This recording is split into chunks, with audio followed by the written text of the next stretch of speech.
Morning students, good morning students. हम लोगों ने डिस्कस कर रहे थे chemical properties. We are discussing the chemical properties of metals. कल हम लोगों ने जो केमिकल प्रॉपर्टीज डिस्कस की थी वो थी reaction with oxygen, how metals they react with oxygen. तो आपकी बुक में जो एक्टिविटी है 3.9 उसी को यहाँ पर आज हम डिस्कस करेंगे। कल हमने देखा था कि कैसे मेटल्स जो है वो ऑक्सीजन के साथ रिएक्ट करते हैं। तो here we see the metals which we have studied, जो हमने मेटल स्टडी किए थे कि when they react with oxygen what kind of product it form, किस तरह का प्रोडक्ट बनता है, its colour and nature of the product. So सबसे पहले हमारा सोडियम था। When sodium, we know that it reacts very vigorously, उसकी रिएक्टिविटी बहुत ही हाई है, वेरी हाई है। और जो प्रोडक्ट फॉर्म हुआ था sodium oxide, that is white in colour. उस प्रोडक्ट का नेचर क्या था, बेसिक है। इससे ध्यान रखना है कि व्हेन वी बर्न, जब हम बर्न करते हैं सोडियम मेटल को, फ्लेम जो प्रोड्यूस होती है that is of golden yellow colour, वो गोल्डन येलो कलर की है फ्लेम। और जो सॉल्युबिलिटी थी प्रोडक्ट की, जो सोडियम ऑक्साइड बना था, that is soluble in water, water में सॉल्युबल था and it is forming sodium hydro oxide, और सोडियम हाइड्रोक्साइड बना रहा था। उसके बाद नेक्स्ट हमारा मैग्नीशियम को डिस्कस किया था, मैग्नीशियम रिबन हमने देखा था। तो मैग्नीशियम ऑक्साइड बन रहा था आपका। तो मैग्नीशियम ऑक्साइड व्हाइट कलर का है, बेसिक इन नेचर है आपका जो बेसिक नेचर के साथ रिएक्टिविटी जो थी मैग्नीशियम की सोडियम के कंपैरिजन में, it is not highly reactive. Sodium is more reactive than magnesium, highly reactive था आपका। मैग्नीशियम जो है ऑक्सीजन के साथ हाईली बहुत जल्दी रिएक्ट कर जाता है ऑन बर्निंग, लेकिन बर्न करने पे। और जो प्रोडक्ट मैग्नीशियम ऑक्साइड बना था that is soluble in water, water में सॉल्युबल है। और जो फ्लेम प्रोड्यूस हुई थी that is of white dazzling, light is produced, that is the colour. Next we discuss the aluminium. हम जब एल्यूमिनियम की बात करते हैं तो हमने देखा था एल्यूमिनियम ऑक्साइड बना था, व्हाइट कलर का होता है, दैट इज एम्फोटेरिक।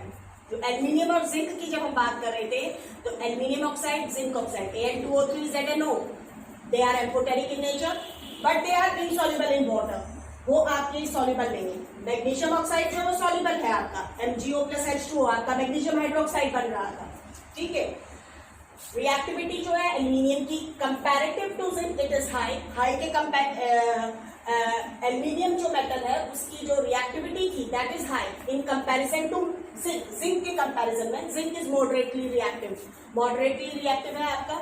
जब हम आयरन की बात करते हैं तो जो प्रोडक्ट बन रहा था आपका आयरन 2,3 ऑक्साइड जो बना था, जिसे हम Fe3O4 कहते हैं, रेडिश ब्राउन कलर है, बेसिक नेचर का है। जनरली कोई पर्टिकुलर कलर की फ्लेम प्रोड्यूस नहीं हो रही थी, लेकिन जिंक में भी कोई नहीं, लेकिन एल्यूमिनियम के केस में व्हाइट फ्लेम है, यहाँ पर नो कलर है, मॉडरेटली रिएक्टिव है। और जो प्रोडक्ट बनता है that is insoluble in water, जो आयरन ऑक्साइड बना था वो इनसॉल्युबल है। कॉपर में हमने देखा कि कॉपर ऑक्साइड CuO बनता है, ब्लैक कलर है, बेसिक नेचर है। जो फ्लेम प्रोड्यूस होगी that is bluish green, generally green colour की फ्लेम होती है जिसकी टिप ब्लूइश कलर की होती है। रिएक्टिविटी लेस रिएक्टिव है आपका, क्योंकि ऑन प्रोलॉन्ग्ड हीटिंग, बहुत लंबी हीट करने पर ही कहीं आपका जो कॉपर है रिएक्ट करता है ऑक्सीजन के, it does not burn, burn नहीं होता है, सिर्फ रिएक्ट करेगा and black layer is formed over the surface of copper and the product is insoluble, और जो प्रोडक्ट बनता है दैट इज इनसॉल्युबल। तो this is about the activity, जो आपकी एक्टिविटी बुक में 3.9 है उसको डिस्कस किया है यहाँ पर हमने। अब हम बात करते हैं वहीं पर आपकी बुक के अंदर पेज नंबर 42 पे one topic is given that is anodizing. Anodizing it is one of the method, ये आपका एक मेथड है to prevent the corrosion, corrosion को प्रिवेंट करने का ये एक तरीका है। हमारे पास जिंक और एल्यूमिनियम जैसे मेटल जो हैं they are self protecting metals. ये आपके कैसे मेटल्स हैं, they are self protecting metals, ये अपने आप को खुद प्रोटेक्ट करते हैं कोरिजन से। कैसे प्रोटेक्ट करते हैं, when they come in contact with the air or when they are exposed to air, they slowly react with the oxygen, धीरे धीरे ऑक्सीजन के साथ रिएक्ट करते हैं and they form a thin oxide layer over their surface, उनके surface के ऊपर एक थिन ऑक्साइड की लेयर बनती है। एल्यूमिनियम के ऊपर एल्यूमिनियम ऑक्साइड की एक थिन लेयर बनती है, जिंक के ऊपर जिंक ऑक्साइड की थिन लेयर फॉर्म हो जाती है। दिस लेयर, ये जो ऑक्साइड की लेयर है, that is tough and protective in nature. ये आपकी टफ और प्रोटेक्टिव नेचर की होती है। थिन ऑक्साइड लेयर जो है, it is tough and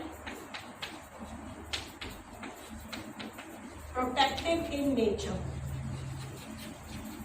tough और प्रोटेक्टिव इन नेचर होने की वजह से जो आपका एल्यूमिनियम मेटल है, जिंक मेटल है, it get resist to corrosion.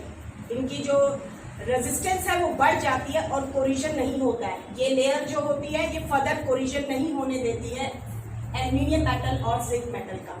तो एनोडाइजिंग प्रोसेस में हम क्या करते हैं, ये जो थिन ऑक्साइड की लेयर जो फॉर्म हो रही है, वी मेक इट थिक, हम इसको थिक बनाते हैं इस ऑक्साइड लेयर को, and that process is called anodizing. उस प्रोसेस को हम क्या कहेंगे, एनोडाइजिंग प्रोसेस कहते हैं। अब इस लेयर को थिक बनाने के लिए हम क्या करते हैं, जो भी एल्यूमिनियम का मेटल है, सपोज करो ये एक एल्यूमिनियम का आर्टिकल है, इसको हमने एनोडाइज करना है, तो हम क्या करेंगे, इसके सरफेस को बिल्कुल क्लीन करके, एंड हम इसको जो प्रोसेस यूज कर रहे हैं यहाँ पर एनोडाइजिंग के लिए, दैट इज इलेक्ट्रोलिसिस।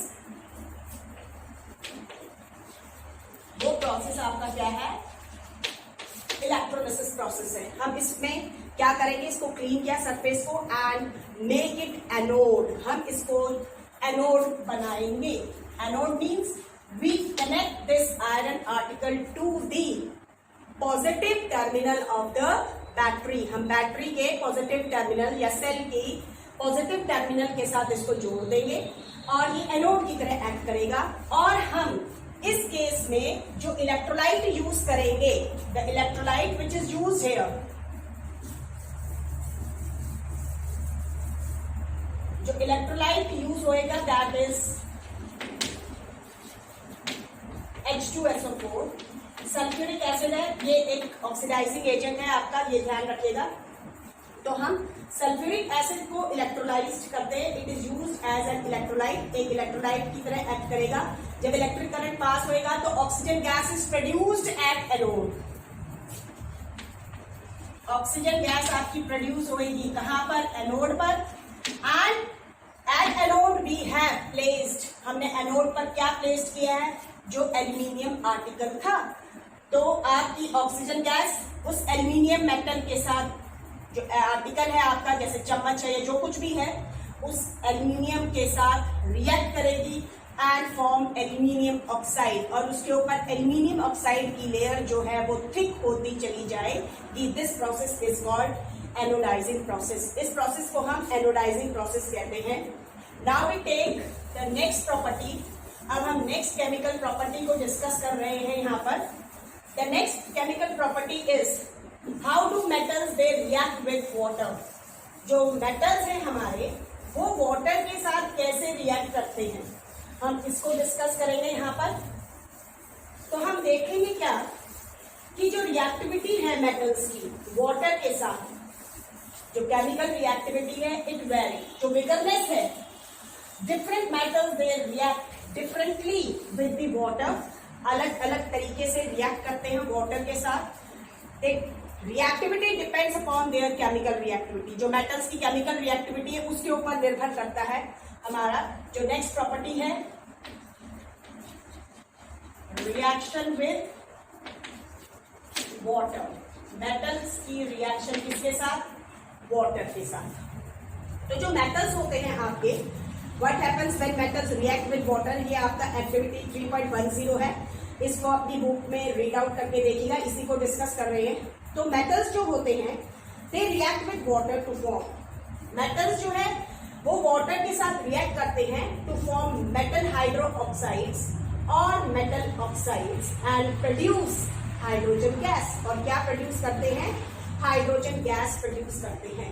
तो जो रिएक्टिविटी है, ये ध्यान रखिएगा, मेटल्स जो हैं आप देखेंगे कि जो केमिकल रिएक्टिविटी है, जो इंटेंसिटी है मेटल्स की to react with water, it varies, वो वेरी करती है। You will see that some metals they react with cold water, some react with hot water, some of them are reacting with steam, and there are some metals which are not reacting even with the steam. We will see that here. So whenever the metals they react with, हमारे metals हैं, when they react with water, water के साथ जब react करते हैं तो क्या form करते हैं? Metal hydroxide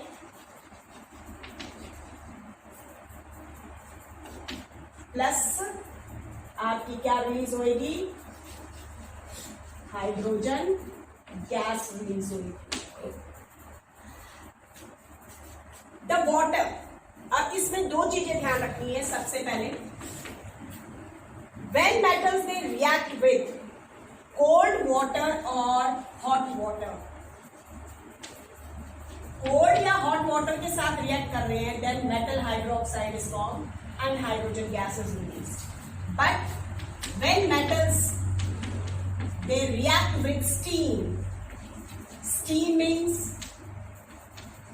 when water is in gaseous state. जब आपका water gaseous state में है, whenever they are reacting with steam, they are forming metal oxides. तो आपके क्या बनेंगे?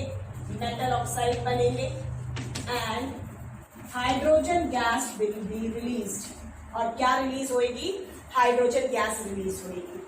तो we will see that here we are having some metals. आप अपनी बुक में भी देखेंगे कि सबसे पहले उन्होंने डिस्कस किया है सोडियम एंड पोटेशियम को। तो when we discuss sodium and potassium, जब हम सोडियम और पोटेशियम को डिस्कस करते हैं तो these are the metals which are very reactive metals. They react very violently with cold water. When they come in contact with cold water, they react very violently. बहुत ही violently react करते हैं.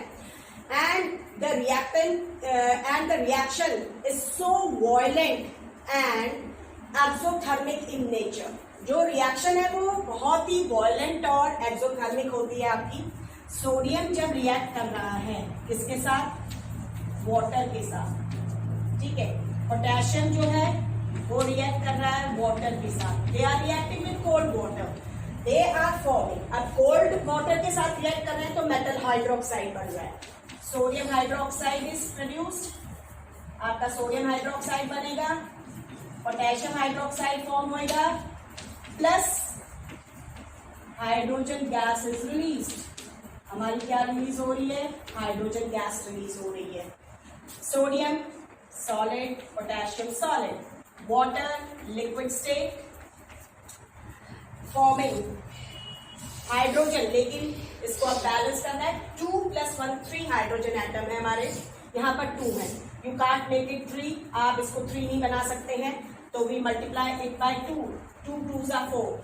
Multiply this side by 2. 2 hydrogen plus 2 hydrogen 4. 2 sodium atoms and 2 oxygen atoms. Here are 2 oxygen atoms, 2 sodium atoms, 2 sodium atoms. Hydrogen gas is released. The reaction is so violent and exothermic in nature. A large amount of heat is produced here. The heat produced makes the hydrogen to burn, and due to this the hydrogen catches fire. इतनी ज्यादा heat produce होती है कि जो hydrogen gas है वो आग पकड़ लेती है. It catches fire. वहीं पर हम बात करते हैं अब नेक्स्ट मेटल की. सोडियम एंड पोटेशियम के बाद हम बात करते हैं कैल्शियम मेटल की. When calcium metal it reacts with, again it reacts with cold water. Cold water के साथ रिएक्ट करता है and it forms calcium hydroxide. क्या फॉर्म कर रहा है? कैल्शियम हाइड्रोक्साइड फॉर्म कर रहा है and hydrogen gas is released. आपकी हाइड्रोजन गैस रिलीज होती है. यहाँ पर फिजिकल स्टेट नहीं लिखी, aqueous solutions हैं ये. ठीक है. It is also exothermic reaction. Cold water के साथ रिएक्ट कर रहा है. वेरी फास्ट रिएक्शन है but not so much violent. उतनी वॉयलेंट नहीं है. In this case the hydrogen it does not catches fire. Heat produce हो रही है लेकिन यहाँ पर हाइड्रोजन जो है वो आग नहीं पकड़ती है. In fact the hydrogen bubbles so form, जो हाइड्रोजन गैस के बबल्स फॉर्म होते हैं, they stick to the surface of the calcium, वो कैल्शियम के सरफेस के साथ चिपक जाते हैं, स्टिक कर जाते हैं, and make the calcium metal to float over the surface of the water, और वाटर के सरफेस पर आपका कैल्शियम मेटल फ्लोट करने लग जाता है। इवन रिमेंबर दिस थिंग कि कैल्शियम की डेंसिटी वाटर से हायर होती है तो भी वो फ्लोट करता है। क्यों करता है? The reason is that here the hydrogen bubbles they stick to the surface of the calcium metal. Similarly, when we talk about magnesium metal, जब हम magnesium metal की बात करते हैं, again it react with water, but it don't react with cold water. ये आपका cold water के साथ react नहीं करता है। Magnesium जो है आपका it reacts with hot water. ये आपका hot water के साथ react करता है and it forms magnesium hydroxide. Magnesium hydroxide होएगा and hydrogen gas is produced, hydrogen gas produce होती है, ये ध्यान रखिएगा। In this case also the magnesium metal start floating over the surface of the water, the reason is the same, the hydrogen gas produce, the bubbles of the hydrogen gas they stick to the surface of the magnesium metal and make it to float over the surface of the water. But remember here also that magnesium it also react with the steam, आपका reaction बहुत fast होती है। Magnesium जो है it reacts with steam also, steam के साथ react करेगा। तो remember this thing, when they are metals they react with steam तो they will form magnesium oxide, आपका मैग्नीशियम ऑक्साइड बनेगा एंड हाइड्रोजन गैस रिलीज होगी। अब आपने ये ध्यान रखना है क्या बन रहा है, मैग्नीशियम ऑक्साइड बनेगा और क्या प्रोड्यूस हो रही है, आपकी हाइड्रोजन गैस रिलीज हो रही है। आपने ये ध्यान रखना है कि it reacts with hot water, जब हॉट वाटर के साथ रिएक्ट कर रहा है तो आपका क्या बन रहा है, यहाँ पर magnesium hydroxide and hydrogen gas is released. जब वो कोल्ड वाटर के गैसियस स्टेट जो वाटर की है दैट इज स्टीम, स्टीम के साथ रिएक्ट करता है तो मैग्नीशियम ऑक्साइड फॉर्म होता है। ये ध्यान रखिएगा, अपनी रिएक्शंस को बैलेंस जरूर कर लीजिएगा, अगर बैलेंस नहीं है तो ये ध्यान रखिएगा। हाँ, इसकी फिजिकल स्टेट में लिखी गैसियस स्टेट है, ये सॉलिड स्टेट में आपका बनेगा, ठीक है। ये बात की अब आपकी मैग्नीशियम की। Now we talk about aluminium metal. जब हम एल्यूमिनियम मेटल की बात करते हैं तो एल्यूमिनियम मेटल जो है it also react with steam, आपका स्टीम के साथ रिएक्ट करता है to form aluminium oxide. Similarly zinc metal जो है आपका it also react with steam, वो भी आपका स्टीम के साथ रिएक्ट करता है एंड फॉर्म जिंक ऑक्साइड, और आपका क्या बनेगा, जिंक ऑक्साइड और हाइड्रोजन गैस रिलीज होगी। ये ध्यान रखना है, aluminium plus steam, aluminium oxide plus hydrogen gas is release. Similarly zinc plus react with steam, it will form zinc oxide plus hydrogen gas is released, और hydrogen gas release होगी। Next जब हम iron metal की बात करते हैं तो iron metal जो होता है it does not react with steam, आपका आयरन मेटल जो है वो स्टीम के साथ रिएक्ट नहीं करता है, ये ध्यान रखिएगा। But red hot iron react with the steam. When the steam is passed over the surface of the red hot iron, आपका then it react, वो आपका रिएक्ट करेगा और क्या फॉर्म करेगा, आयरन का oxide. Here the oxide formed is, यहाँ पर जो ऑक्साइड बनेगा iron solid plus water, red hot iron reacting with again hydrogen gas is released. यहाँ पर जो बन रहा है दैट इज Fe3O4 आपका सॉलिड स्टेट में, ये ध्यान रखिएगा। Fe3O4 जो है आपका इट इज अ मिक्सचर, यहाँ पर आयरन के आपके दो ऑक्साइड्स जो है वो बन रहे हैं FeO प्लस Fe2O3, ये ध्यान रखिएगा। आयरन 2,3 ऑक्साइड होता है Fe3O4। वहीं पर जब हम बात करते हैं हमारे पास मेटल्स है, कॉपर है, जैसे कॉपर है, गोल्ड है, सिल्वर है, these are the metals which even don't react with steam, ये आपके स्टीम के साथ भी रिएक्ट नहीं करते हैं। तो these are reactions of metals with water, water के साथ इनकी रिएक्शंस है। अब यहाँ पर जो समझने वाली बात है वो ये है कि जो मेटल्स होते हैं they react with water, it is a kind of displacement reaction, ये एक तरह की डिस्प्लेसमेंट रिएक्शन है। इसको मैंने आपको डिस्प्लेसमेंट रिएक्शन में डिस्कस भी किया है। ये आपकी डिस्प्लेसमेंट रिएक्शंस हैं जो मेटल्स होते हैं they are able to replace the hydrogen from water, water में से हाइड्रोजन को रिप्लेस कर सकते हैं, ठीक है, एंड फॉर्म हाइड्रोक्साइड और ऑक्साइड, हाइड्रोजन ऑक्साइड, हाइड्रोक्साइड या ऑक्साइड फॉर्म होता है, साथ में हाइड्रोजन गैस रिलीज होती है।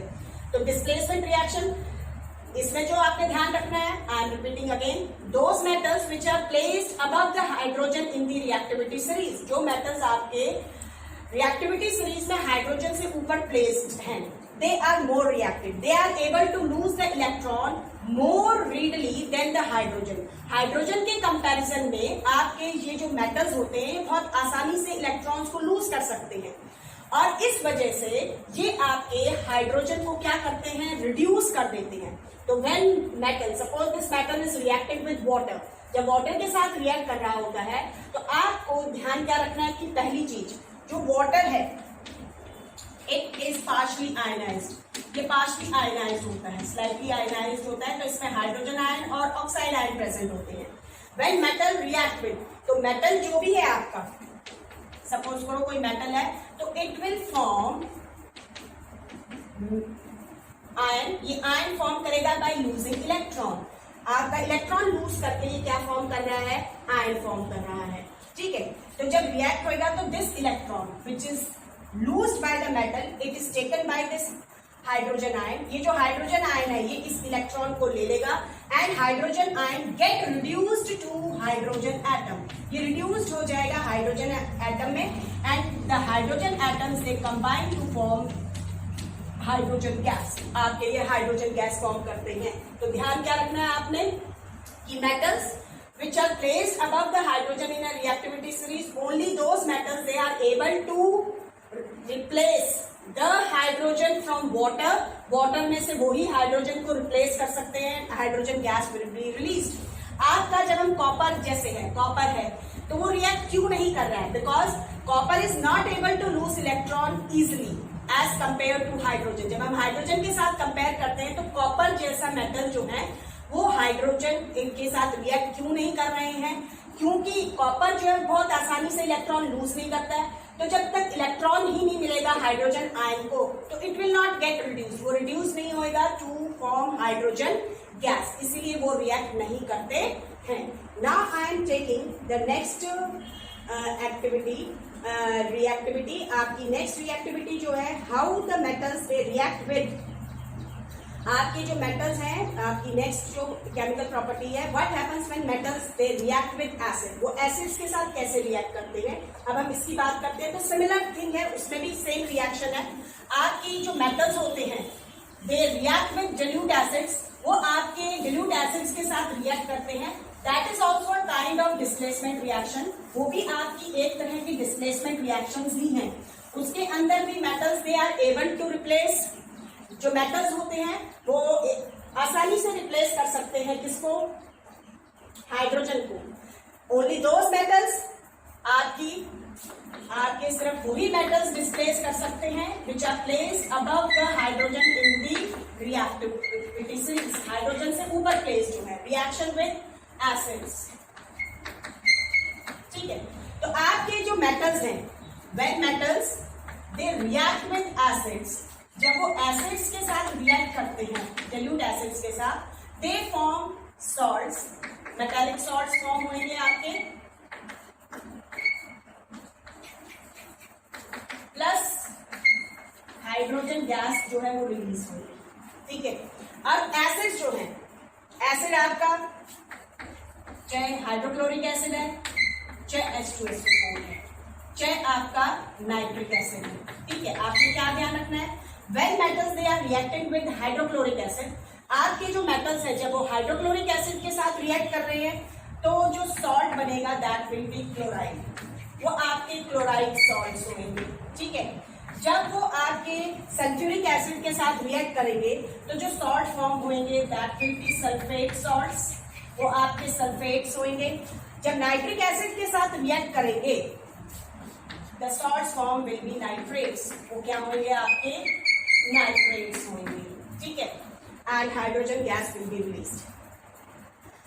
रिएक्शन यहाँ पर सेम है। अब नेक्स्ट थिंग जो आपने ध्यान रखनी है वो ये ध्यान रखनी है कि whenever the metals they are reacting with nitric acid, किस केस में, when metals they are reacting with nitric acid, nitrates produce होंगे, but remember no hydrogen gas will be produced.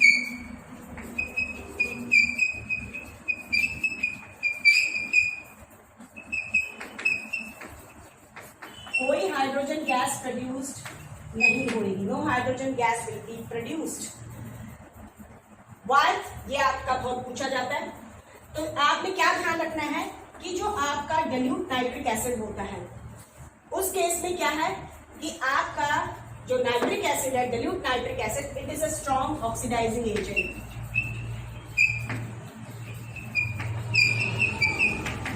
ये आपका एक स्ट्रॉन्ग ऑक्सीडाइजिंग एजेंट है, ठीक है। तो जब मेटल्स रिएक्ट करते हैं तो as soon as the hydrogen gas is form, जैसे ये हाइड्रोजन गैस बनेगी तो आपका जो नाइट्रिक एसिड है इट विल प्रोवाइड ऑक्सीजन, ये ऑक्सीजन प्रोवाइड करेगा and it will oxidize the hydrogen gas to water। वो हाइड्रोजन गैस को ऑक्सीडाइज कर देगा, किसमें, वाटर के अंदर, and itself get reduced to nitrogen oxide, any nitrogen oxide you can say. आपका फिर से समझ लीजिए, जब मेटल्स रिएक्ट करेंगे नाइट्रिक एसिड के साथ तो क्या हो रहा है, क्योंकि ये एक स्ट्रॉन्ग ऑक्सीडाइजिंग एजेंट है, तो जैसे ही हाइड्रोजन गैस प्रोड्यूस होएगी तो हाइड्रोजन गैस है वो ऑक्सीडाइज हो जाएगी, किसमें, वाटर के अंदर। आगे बात समझ में, और ये खुद रिड्यूस्ड हो जाएगा किसी भी नाइट्रोजन ऑक्साइड के अंदर। वो आपका नाइट्रोजन ऑक्साइड जो है वो डाई नाइट्रोजन ऑक्साइड भी हो सकता है, नाइट्रोजन मोनोऑक्साइड भी हो सकता है, और वो आपका नाइट्रोजन डाइऑक्साइड भी हो सकता है। तो आपने ये ध्यान रखना है। अब हम बात करते हैं कि आपका जिंक मेटल जो है, जिंक मेटल की बात कर रहे हैं अब हम डिफरेंट मेटल्स की रिएक्टिविटी को डिस्कस करते हैं यहाँ पर। तो जब हम डिफरेंट मेटल्स की रिएक्टिविटी को यहाँ डिस्कस कर रहे हैं तो हम क्या देखते हैं कि जब हम सोडियम मेटल की बात करते हैं तो सोडियम मेटल जो है आपका, तो हम क्या देख रहे हैं, जो सोडियम मेटल है it react with acid, dilute acid very violently, बहुत वॉयलेंटली आपका डाइल्यूट एसिड्स के साथ वो क्या कर रहा है, रिएक्ट कर रहा है, ठीक है। तो आपका जब सोडियम मेटल है it react with acid, dilute acid के साथ रिएक्ट करेगा। सपोज कीजिए सोडियम मेटल है Na+HCl, तो जो सॉल्ट बनेगा that will be NaCl, sodium chloride and hydrogen gas will be released. Similarly when it react with H2SO4, अगर वो H2SO4 के साथ रिएक्ट कर रहा है सपोज कीजिए, तो सोडियम Na+H2SO4, तो it will form sodium sulphate, NaSO4 बनेगा आपका, Na2SO4 बनेगा आपका, प्लस में हाइड्रोजन गैस रिलीज होगी, तो सोडियम सल्फेट सॉल्ट बन जाएगा आपका। इसी तरीके से मैग्नीशियम जो है आपका when it react with HCl, hydrochloric acid के साथ रिएक्ट करेगा तो Mg+HCl जब आप करेंगे तो MgCl2 फॉर्म होगा, magnesium chloride plus hydrogen gas will be release. इसी तरीके से जो आपका मैग्नीशियम जब रिएक्ट करेगा सल्फ्यूरिक एसिड के साथ H2SO4 के साथ, तो आपका magnesium sulphate will be form.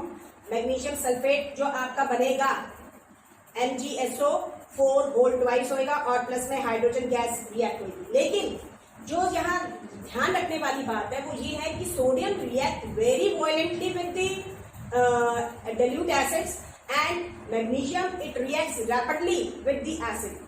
जो सोडियम है it is more reactive in comparison to magnesium. Magnesium जो है वो लेस रिएक्टिव रहता है आपका। सिमिलरली आपका एल्यूमिनियम मेटल है, जिंक मेटल है, they will also react with acids. First the reaction is very slow, पहले जो रिएक्शन होगी वो बहुत स्लो होगी। स्लो क्यों होगी? Because aluminium and zinc they are having a thin oxide layer, तो first of all the acid it will dissolve that oxide layer। सबसे पहले जो आपका एसिड है वो इन ऑक्साइड लेयर को क्या करेगा, डिसॉल्व करेगा। जैसे ही ये ऑक्साइड की लेयर डिसॉल्व हो जाएगी then the reaction become very fast, और रिएक्शन जो है वो बहुत ही फास्ट हो जाती है, forming aluminium chloride and zinc chloride respectively. आपके एल्यूमिनियम क्लोराइड और जिंक क्लोराइड फॉर्म होंगे। Al+HCl करोगे तो AlCl3+H2 फॉर्म होगा। जब आप जिंक को करोगे तो Zn+HCl करोगे, ZnCl2+H2 होगा। बैलेंस है, इनको बैलेंस कर लीजिएगा। लेकिन आपका आयरन जो मेटल है इट रिएक्ट स्लोली, वो बहुत स्लोली रिएक्ट करता है आपका डिल्यूट एसिड्स के साथ। और आयरन क्लोराइड जो फॉर्म करेगा Fe प्लस HCl जब आप करेंगे तो FeCl2 plus H2 hydrogen gas release होगी। कॉपर जो होता है आपका, ये ध्यान रखिएगा, it does not react with dilute acids, वो डिल्यूट एसिड्स के साथ रिएक्ट नहीं करेगा। HCl है या वो H2SO4 है, no reaction will take place because it is placed below the hydrogen in the reactivity series. वो रिएक्टिविटी सीरीज में हाइड्रोजन के क्या है, नीचे प्लेस्ड होता है, इस वजह से। लेकिन जब हम नाइट्रिक एसिड की बात करते हैं तो नाइट्रिक एसिड के केस में अभी मैंने बताया आपको कि क्या है कि नाइट्रिक एसिड जो है आपका एक स्ट्रॉन्ग ऑक्सीडाइजिंग एजेंट है। वो आपका जैसे ही हाइड्रोजन गैस प्रोड्यूस होएगी वो उसको ऑक्सीडाइज कर देगा टू फॉर्म वाटर, और क्या प्रोड्यूस होएगा, वाटर प्रोड्यूस होएगा एंड इटसेल्फ, और खुद अपने आप को वो रिड्यूस कर लेगा, itself get reduce to any of the nitrogen oxide. Nitrogen oxides मैंने आपको बता ही दिए हैं। जैसे हम बात करते हैं जिंक की, तो zinc when react with nitric acid it will form zinc nitrate plus, क्योंकि हाइड्रोजन ऑक्सीडाइज हो जाएगी H2O प्लस आपका NO2 विल बी फॉर्म। इसको बैलेंस कर लीजिएगा। आपकी जो रिएक्शन है, ध्यान रखिएगा, नाइट्रोजन डाइऑक्साइड है, इट इज गैसियस स्टेट, ये गैसियस स्टेट है, ये लिक्विड स्टेट है, ये आपका aqueous सॉल्यूशन रहेगा, ये भी आपका aqueous सॉल्यूशन है, ये ध्यान रखिएगा। Zn प्लस HNO3, ये ZNO3 प्लस में H2O प्लस में NO2 गैसियस स्टेट है, बैलेंस कीजिएगा। Zn प्लस HNO3 है आपका, तो इसको जब आप बैलेंस करेंगे तो Zn जिंक है, नाइट्रिक एसिड है, हाइड्रोजन के यहाँ पर 2, ऑक्सीजन के 3 2 6 प्लस 2 कितने हैं, 2 3 6 6 प्लस 2 8 8 प्लस 1 9 9 क्या आप बना सकते हैं। अब चेक कीजिए आप इसको कैसे बैलेंस करेंगे, तो इट बिकम मोर इजी। मेरे लिए तो बहुत आसान है। Zn प्लस HNO3, ये आपका 4 3 जिंक 4 हाइड्रोजन के करने हैं, मेक इट 2 2, यहाँ पर आप 2 बनाइए, आपका 4 है नाइट्रोजन के, 2 यहाँ हो गए, 2 यहाँ हो गए, it is a balanced.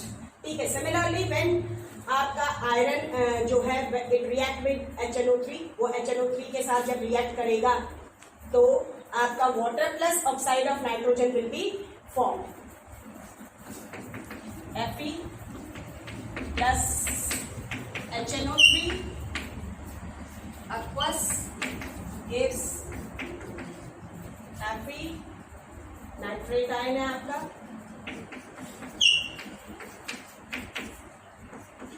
H2O, लेकिन यहाँ नाइट्रोजन ऑक्साइड NO बनेगा। सेम रिएक्शन आपकी कॉपर के साथ हो जाएगी, तो इसको बैलेंस जरूर कर लीजिएगा। लेकिन अब यहाँ एक चीज ध्यान रखने वाली बात है कि आपके 2 मेटल्स, आपके 2 मेटल्स जो हैं magnesium and manganese, magnesium and manganese, they react with very dilute nitric acid to release hydrogen gas। ये आपके रिएक्ट करेंगे वेरी dilute नाइट्रिक एसिड के साथ। वेरी dilute नाइट्रिक एसिड जो है वो एक स्ट्रॉन्ग ऑक्सीडाइजिंग एजेंट नहीं होता है, ऑक्सीडाइजिंग एजेंट है लेकिन it is not so strong, so it is not able to reduce the it will not able to oxidize the hydrogen gas which is released। वो जो हाइड्रोजन गैस रिलीज हो रही है उसको ऑक्सीडाइज नहीं करता है आपका, ये ध्यान रखिएगा।